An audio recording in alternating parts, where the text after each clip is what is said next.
আসলে ছবিতে এরকম কর্তন করার মতো আপত্তিকর কিছু নেই।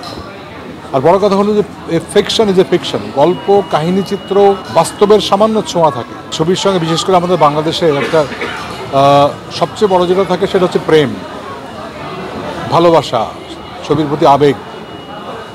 আমাদের এখানে আসলে বড় বাজেটের ছবি তো তেমন হয় না, করতে গেলে সেইটা টাকা তুলে আসতে গেলে বিগ সুপারস্টার লাগে।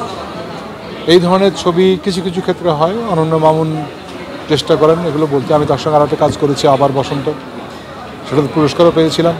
একটু ভিন্ন ঘরানার গল্প ও করতে পছন্দ করে, আবার ব্লকবাস্টার ছবিও বানায়। আমি নিজে যখন স্ক্রিপ্ট পড়েছি আমি জানি না যেটার মধ্যে এত সেন্সার করার কী আছে। যদি সেন্সার থাকতো তাহলে আমাদের শুটিংয়ের সময়ই আমরা টের পেতাম যে আসলে এটা বলা যাবে না, এটা একটু ঝামেলা আছে, এই যদি কোনো কিছুই মনে হয়। তারপরে আমি জানি না কেন আটকে গিয়েছিল সেন্সারে।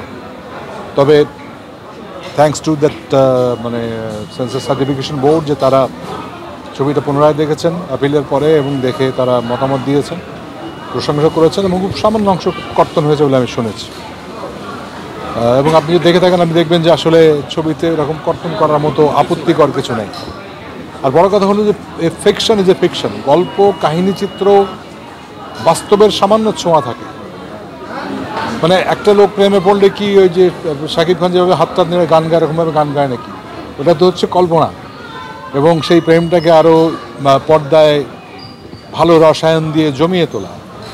আমরা খুব মাঝে মধ্যেই খুব গুলিয়ে ফেলি। সমাজে একটা বাস্তবতা থাকে, কিন্তু সেইটার সঙ্গে কাহিনী চিত্রের বাস্তবতাটা আলাদা।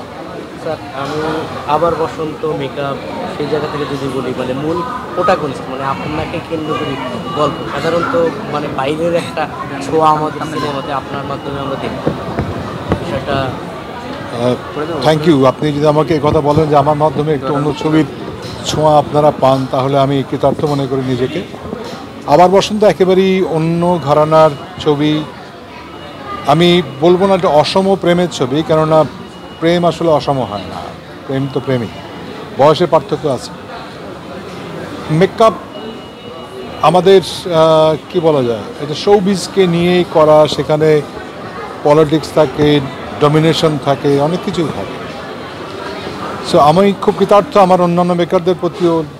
যেমন নূর আলম আতিকের ছবি করেছি আমি, পেয়ারা সুভাষ, আরও অনেক ছবি করেছি যেগুলোতে একটু অন্য ঘরানার। এখন আমার মেকআপরা, আমার যে নির্মাতা, তারা আমাকে এখনও বিশ্বাস রাখেন আমার উপরে, এটা আমার জন্য অনেক বড়। এমন নয় যে এই ছবিটা শুধুমাত্র বিশাল কোনো আর্ট ফিল্ম টাইপের কোনো কিছু করার চেষ্টা হয়, যেখানে নাচ, গান, নাটক অনেক কিছুতে ভরা করে। আমার মনে হয় যে দর্শক সেই বিনোদন থেকে বঞ্চিত হবেন না।